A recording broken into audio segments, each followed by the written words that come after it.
ସମସ୍ତଙ୍କୁ ହୃଦୟ ଭରା ନମସ୍କାର। ଜୟ ମା ଶୀତଳା।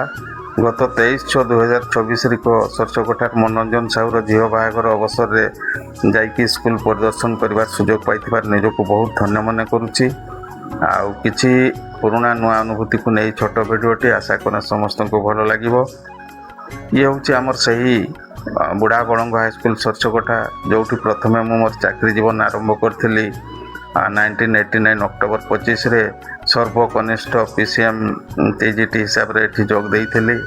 ତାପରେ ଏହି ବିଦ୍ୟାଳୟ ଭିତରେ ସମ୍ପୂର୍ଣ୍ଣ ରୂପରେ ମଜ୍ଜାଇଥିଲି। ବିଦ୍ୟାଳୟର ସେ ସମୟର ଷ୍ଟାଫମାନଙ୍କର ଏକ ବିବରଣୀ ମୁଁ ଏଠି ଦେଇଛି, ଆଉ ତାକୁ ଜୁମ୍ କରି ଦେଖିନେବେ।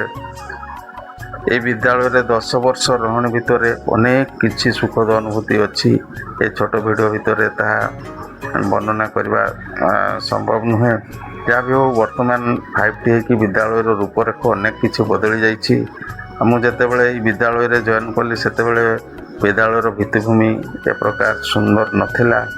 ବିଦ୍ୟାଳୟ କହିଲେ ଏହି ସମ୍ମୁଖରେ ଯେଉଁ ଘରଟି ଦେଖୁଛନ୍ତି, ସେଇ ଗୋଟିଏ ହିଁ ଘର ଥିଲା। ଏଇଟା ଟାଇଲ୍ ଛପର ଥିଲା। ଏହି ଘରେ ହିଁ ମୁଁ, ଅଜୟ ସାର୍, ବନଭାଇରେ ପାଣିଗ୍ରାହୀ ସାର୍ ରହୁଥିଲୁ।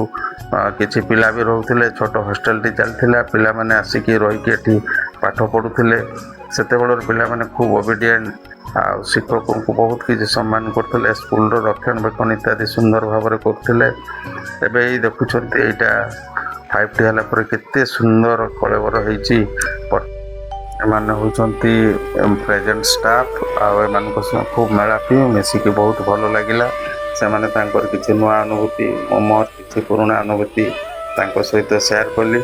ଆଉ ମୁଁ ଥରେ କେମିତି ବିଦ୍ୟାଳୟରୁ ଡଙ୍ଗାରେ ବଢ଼ି ଯାଇଥିଲା, ବୁଲିବା ପାଇଁ ଯାଇଥିଲି, ବର୍ଣ୍ଣନା କଲି। ତାଙ୍କୁ ବିଶ୍ୱାସ ହେଲାନି। ଯାହା ସେଇ ସମୟରେ ଗୋଟେ ଫଟୋ ଥିଲା, ମୁଁ ଏଠି ଆଡ଼୍ କରିଛି।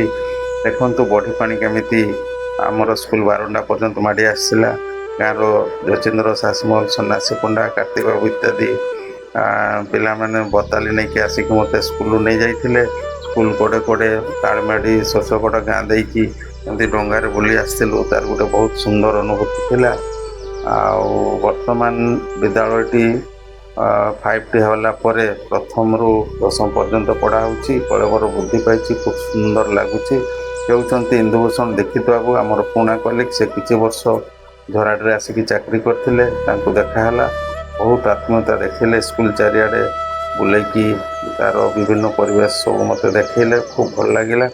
ବର୍ତ୍ତମାନ ଆମର ପୁରାତନ ଛାତ୍ର ଜଗନ୍ନାଥ ମିଶ୍ର ଏଠି ଟିଚର ଅଛନ୍ତି। ତେଣୁ ଯେଉଁ ଛାତ୍ରଛାତ୍ରୀମାନେ ଭିଡ଼ିଓ ଦେଖୁଛ, ସେମାନେ ସମୟ ପାଇଲେ ବିଦ୍ୟାଳୟ ଯାଇକି ବୁଲିବ, ଦେଖିବ, ବହୁତ ଭଲ ଲାଗିବ। କେତେ ସୁନ୍ଦର ହେଇଛି ଦେଖ। ଏଠି ପତାକା ସ୍ତମ୍ଭ ଆଉ ଅଶୋକ ସ୍ତମ୍ଭ ଉପରେ ଛିଡ଼ା ହେଇଛି। ଚାରିକଡ଼େ କେତେ ସୁନ୍ଦର କାରୁକାର୍ଯ୍ୟ ହେଇଛି, କେତେ ଫୁଲ ଫଳ ଗଛ ଲାଗିଛି। ବହୁତ ହିଁ ଭଲ ଲାଗିବ ଆସିକି ବୁଲିଯିବାର ସୁଯୋଗ ନେବ।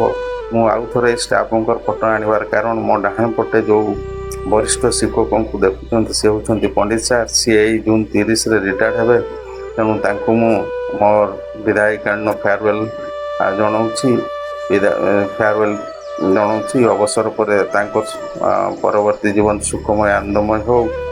ଆଉ 4ଟା ବାଜିଲାଣି, ପିଲାମାନେ ସବୁ ସାଇକେଲ ଧରିକି ଯିବାକୁ ଉଦ୍ୟତ ହେଲାଣି। ଆଉ ଛୋଟ ଛୋଟ ପିଲାମାନେ ଧାଁ ଦୌଡ଼ ଆରମ୍ଭ କଲେଣି। ଆଉ ବୁଲିକି ବହୁତ ଭଲ ଲାଗିଲା। ସମୟ ପାଇଲେ ଆସିକି ବୁଲିଯିବେ।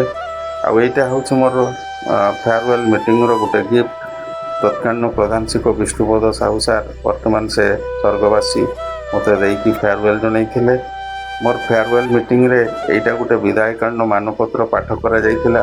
ଖୁବ୍ ହୃଦୟସ୍ପର୍ଶୀ ହେଇଛି। ସେତେବେଳର ଜୁନିୟର ରେସିଡେଣ୍ଟ ଆମର ଦିବାକର ବାବୁ, ଦିବାକର ପ୍ରଧାନ, ସେ ଏଇଟା ରଚନା କରିଥିଲେ ଏବଂ ଗାନ କରିଥିଲେ। ବହୁତ ମର୍ମସ୍ପର୍ଶୀ ହେଇଥିଲା। ଯାହା ହଉ, ଧନ୍ୟବାଦ, ନମସ୍କାର।